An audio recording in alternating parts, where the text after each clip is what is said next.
May nagtatanong, Sir Caillou, ano naman sinasabi mong is and ought, is and ought? Pinipilit mo nung debate is and ought. O ito lang yun, simple lang yun. Tawag din doon is Hume's Law. Ang sinasabi niya lang is, kahit anong is pa yan, hindi ka pwede mag-derive ng kahit anong ought from an is. For example, laws of logic. Law of identity, law of excluded middle, law of non-contradiction. Those are descriptive laws. It is not something you follow. Okay? You don't form arguments there. It's not a guide. It's just there. That's a descriptive law. Okay? Ngayon, ano naman yung prescriptive? Yung prescriptive is, ito yung sinasabi na rules if you're going to reason or construct an argument. Like modus ponens, modus tollens. Yung modus ponens is if P then Q, P therefore Q. Yun yung prescriptive. O, punta tayo sa grammar.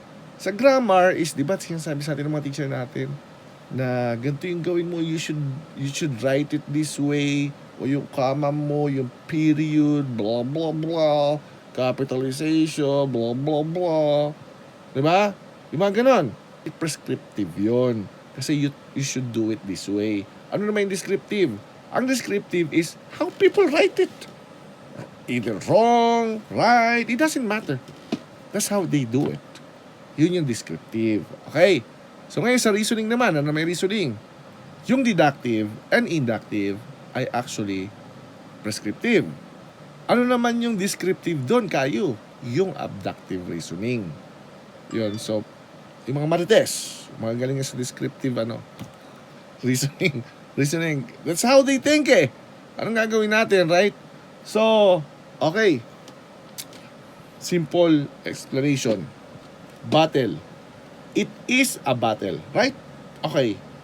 So, ang sinasabi lang ni Hume, not because it is a battle, then you ought to put water in it. Bakit? Kasi pwede naman kape ilagay mo. Pwede naman alak. O pwede mo rin naman to ipamalo sa mga sinungaling sa debate. Maraming ways o maraming oughts para lang sa is na ito. It depends on your goal. Ano ba yung goal mo? Para mawala yung mga sinungaling? O para malasing? Para mabusog? Depende sa goal mo yon. Yun yung point ko sa is and ought. Sabi ko, ang topic natin is it a factor or not? Right? Is women's clothing a factor in sexual harassment? That's a statement of is. Meaning, is it happening or no? Okay. Ngayon, yung claim number 1 and claim number 2 ni Gabe ay pumasok na sa ought. Kaya sinabi ko, yung sinasabi mong telling women what to wear is goal-oriented or goal-focused, goal-dependent.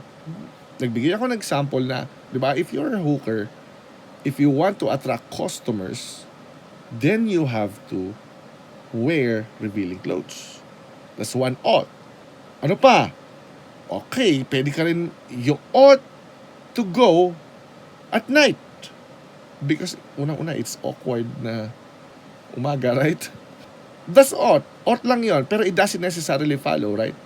So ngayon, kapag ka ikaw naman ay gusto mong i-risk manage yung sexual harassment, unang-una, huwag ka lubas ng gabi.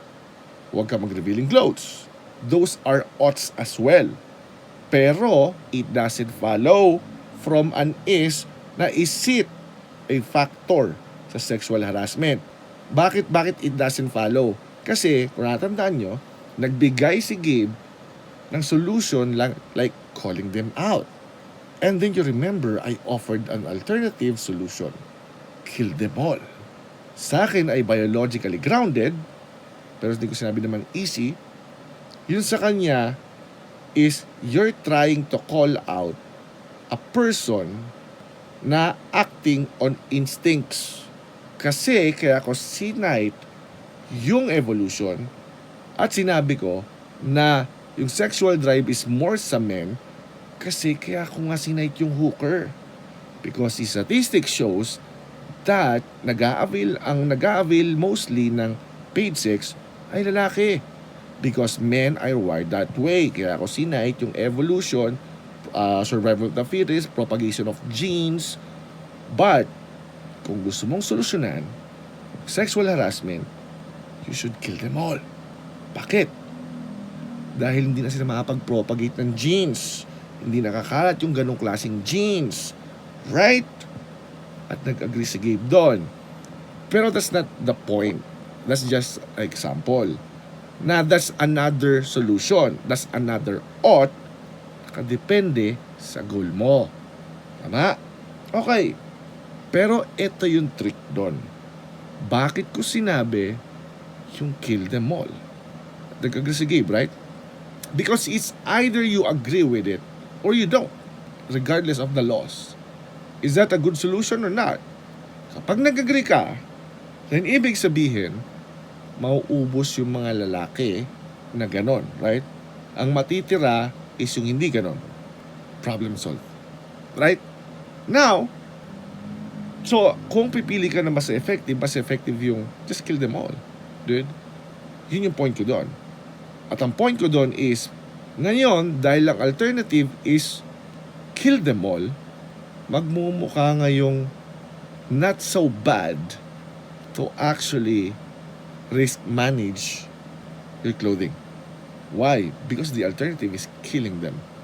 Pag pinagtabi mo yung dalawang options na yun, magmumukhang, yeah, sensible actually, mas sensible yung just, risk manage, caution your friends, your daughters, your sister. Not a bad idea anymore. Right? Yun yung point noon, kaya ako pinagtabi yun.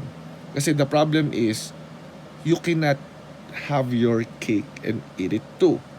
You cannot solve that problem depending on the goal. You cannot solve that problem while letting them roam around and living. They're just gonna continue propagating their genes. You have to choose. Ngayon, kung titignan mo lahat, ano ba yung mas easy? I think the risk management is easier. That's why I made that example. Yun yung isa not.